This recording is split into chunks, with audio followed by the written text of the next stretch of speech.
we are stuck outside of a camping world because our brakes broke. And I think the brake pad fell off. And just laying under it, see this thing right here? That is the brake pad. And that should be up there. That's why we have all this fluid leaking, the brake fluid. So we're in the Camping World parking lot and we're gonna take it off and try to fix it here. So we got the tire off and you can see all this brake fluid down here. It's not supposed to be there. And then also looking at here, this brake pad is on, but this one down there is completely falling off. So we got the tire off, looking at the brakes. This brake pad is good, has the pad still on it.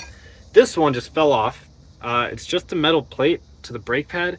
And I don't know if the brake pad fell off or something, but got it from a Napa, so we're gonna take it in. Just replaced these like 2 months ago.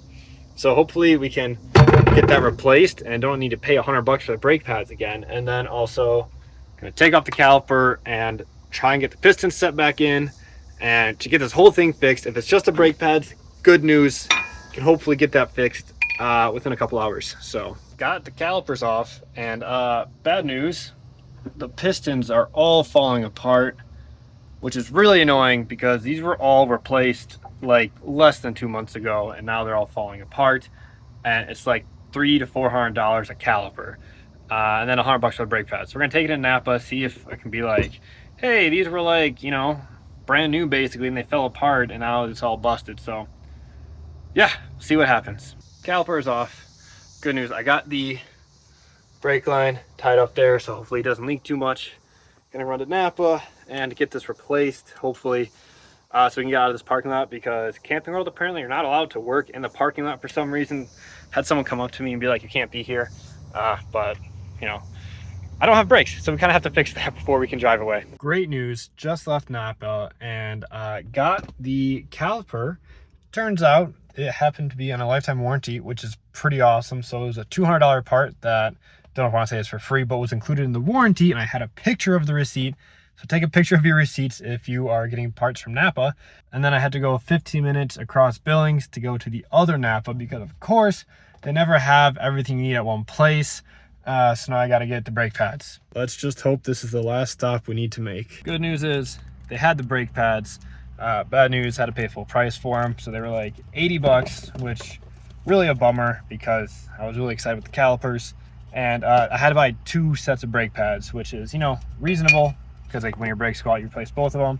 But it's kind of a unique situation, so a little upset I had to pay for both brake pads, but I guess now I have a spare. So time to go back and put them in and finally get on the road. Finally made it back to the Camping World parking lot, and this is taking a long time. We were hoping to be in our next location by like 2 o'clock, and it's now 4, and we haven't even left. We have like 2.5 hours of driving, so hopefully we can get there by like 8 o'clock tonight. But you know, it's okay, there could be worse things, and just time to get this done. Something to keep in mind is that your caliper should come with all these like spare like little utility parts. So I mean, I just replaced all of these just because, I mean, we just replaced them, but now you have spares, I guess, so might as well replace them with something new, so hopefully it lasts longer. So it's basically put in. Last thing I got to do is just pound this little shim piece over a little bit, and you get to a point and you can't really hit it with a hammer because it's past here. So what you're going to want to do is take something metal and hit it with it on both ends, because you could use a screwdriver. We got hit pretty hard, and the handle on the screwdriver absorbs like some of the force because it's like rubber almost. And if you just have a metal one, it like transfers the power better. So just a little tip. The calipers and brake pads are now both on completely, looking all new and shiny, got everything tightened up. And before I put the tire on and bleed the brakes, I'm gonna first just pump up pressure, make sure nothing's leaking. And then if everything's looking good from there, throw on the tires and bleed out all the brakes, fill up the brake fluid, and we'll be good to hit the road finally. Good news, just bled all the brakes on this one and all the other ones. Nothing is leaking. We got brake fluid and everything. We got pressure, so putting the tires on, then we're boogieing. Everything is done. Tires on, hubcap is on. Last thing to do is just fill up the brake reservoir fluid, and then we're good to go and can finally get out of here at now what I believe it is 5:30 or 6 o'clock. Overall, I think the fix went pretty well. We are driving the vehicle right now through Montana, and it's been going great. The brakes work, we stopped and checked the tires, checked the lines. Nothing seems to be leaking. So we got about another hour or so until we get there, and then before the job is done.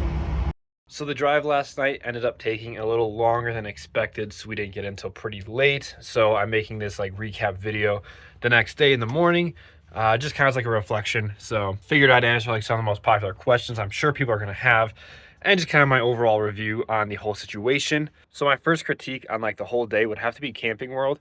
For a place that sells RVs and equipment and is supposed to be like really helpful, they were not. They weren't very friendly. They told us multiple times to leave the parking lot and that we can't be there because they didn't want us there for like multiple days. And they didn't really believe me that we had to be there and fix this until I was like, we don't want to be here. We're trying to leave. So I don't know if that was just like that location specific Camping World. We parked in what was labeled the RV parking lot, and they came out and they're like, you can't be here.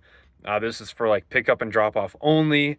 But there was like 15 spots and only 2 RVs there. So I'm sure they had a reason for all of it, but it wasn't communicated very well, and don't think I'll be going to a Camping World anytime soon because of it. So if you have a different experience, just let me know. Maybe it was just like a one location thing. Next thing I wanted to go over is, I'm sure you may be asking, like, how did you learn how to do this? How are you confident it works and all these things? And pretty much I didn't know how to do any of this until we started doing it. I am pretty lucky, and my dad has some extensive work history on cars, more out of necessity than out of desire. So he knows how to deal with brakes and calipers and all these things. He has shown me how, but this is like the first time really had to do it by myself. And yeah, pretty much just used what he told me. I called him a couple times, which is very useful. Thank you for that, Dad. And then also looking up and watching other YouTube videos and articles to get some information on it. And you really just aren't going to learn or know how to do it until you just try.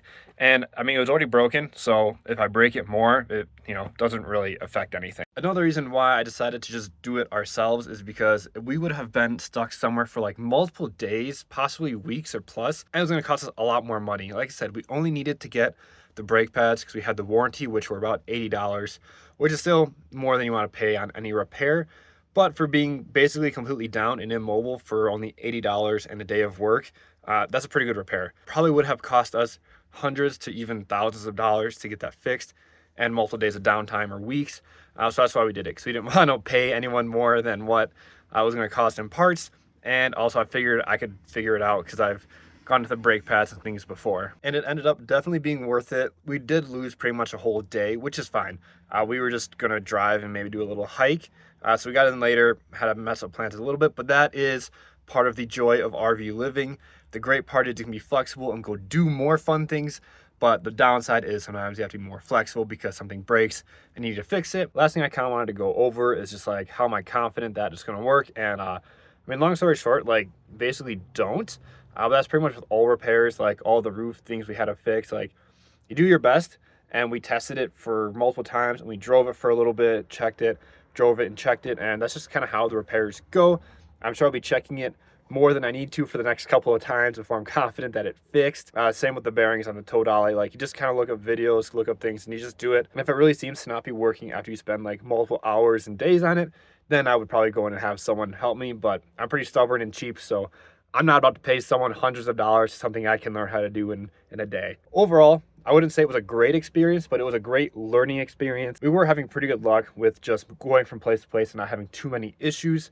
I mean, our refrigerator went out when we were traveling, but that happens with refrigerators. So this was pretty much our first major like stoppage that we had on the road, and pretty lucky that we were able to resolve it in only a day. Really glad we were able to do that. Really glad Haley was patient enough to let me try and do it instead of taking it in somewhere. And it was just all around a great lesson for needing to be flexible with RV life. And yeah, so if you are traveling in your RV and something happens, just know that it happens to everyone. You're not the only one, and you will get it fixed, get back on the road. I just got to be adaptable and just ready for anything that comes your way. So I hope this video was maybe a little more insightful to what it actually is like to be living in an RV, kind of the hardships you may face with it. But from my experience so far, it's all worth it, and we love RVing, and we're going to keep doing it. So stay tuned for the next video.